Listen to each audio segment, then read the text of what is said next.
Making great places is a core function of the work that we do. Often it is stepping into a place, understanding how things are working now, and understanding how they can be better.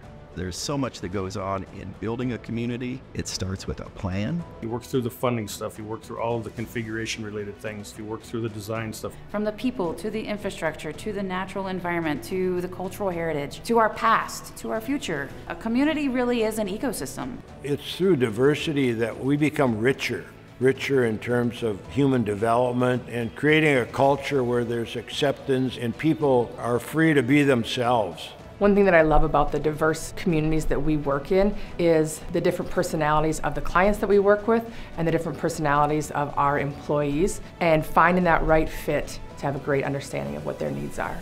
When I come into the office every day and I see each one of our employees with their own unique talents and interests coming together and creating something special for a client or for a community, it's a great experience and something that I think each one of us treasures. It's all about the human endeavor, right? We live, work, and play where you live, work, and play, and that happens so organically. If you want to wow a commissioner, be interesting. If you want to change a community, be interested in it. We are helping our clients spend hundreds of millions of dollars. So if you think about the responsibility that we have to the communities that we serve, it's really an awesome responsibility. If you looked at things just from a revenue perspective, there's certain projects that we would not complete for our clients, and we've never looked at it that way. If we had to create utopia, what does that look like?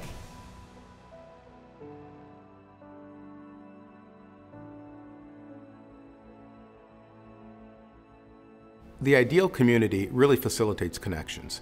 When you wake up in the morning and you need to be at work, when you need to pick up your kids from school, is the infrastructure there? Is it easy to get there? Every project that we work on has the potential to move the needle in terms of providing for a more sustainable and equitable future. One thing I've learned throughout my career is that the ideal community is defined differently by every individual. And so I think my answer to that is unique in the fact that I'd say listening is the core component.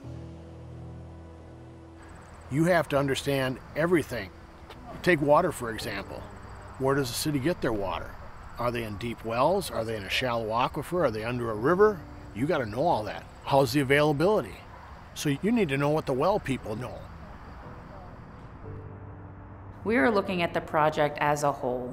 So everything that comes into play from a social, economic, or environmental aspect, we want to ensure that those are integrated in and we understand any potential impacts to many of these different areas. So that could be transportation, that could be our natural resources or cultural resources, that could be environmental justice and ensuring that we're not displacing communities.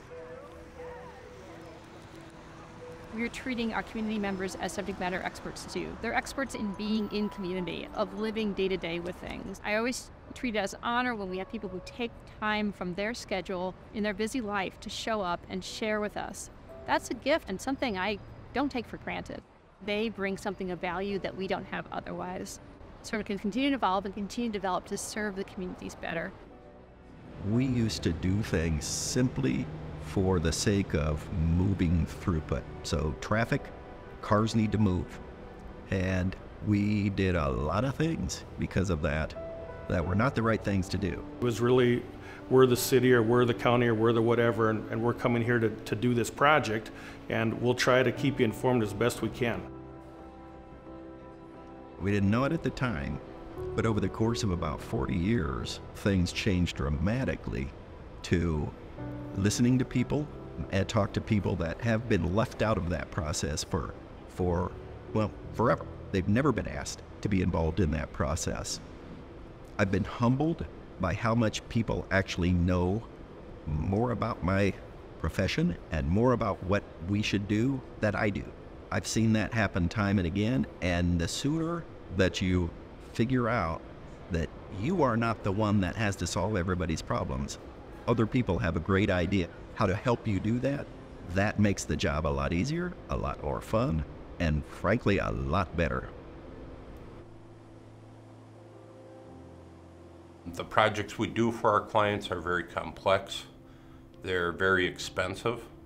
And the more we can educate the public, educate the decision makers, the better the project turns out for the community, and the better the project turns out for our teams working on them.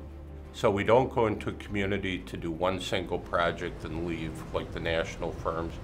We become part of the community, we have friends in the community, and really we're there for the long term. Beyond that, we support a lot of community functions, so whether that is doing a food drive or working with the backpack food program, we strive to support different parts of our community. You know, there's not a whole lot of occupations that people can have that you can actually make a massive impression on the earth that could last longer than yourself. And we think about that in our designs, and we're deliberate on, changes that we make to make kind of this better product for everybody. In a lot of ways, it's kind of like sculpting. You look at the stone, you know that there's something in there, you take your time to observe it, and you start cutting away, and pretty soon you have this beautiful result at the end. With Bolton and Menk being so much more than just engineering, we have this opportunity to create those multidisciplinary, integrated project teams to look at alternate solutions. Our community planners, our water resources professionals, our civil engineers, our structural engineers, you name it, somebody here at Bolton and Menk has probably worked on some project in that community, and I think that's absolutely incredible. That's what causes people to rise to the occasion, is if you can feel that you're part of something bigger than yourself. That's ennobling, that's inspiring, and to think, I could be part of something bigger, cooler than I could ever achieve just by myself. Being part of a team, being part of a company, and part of a value system, it can be something special to people and change the world.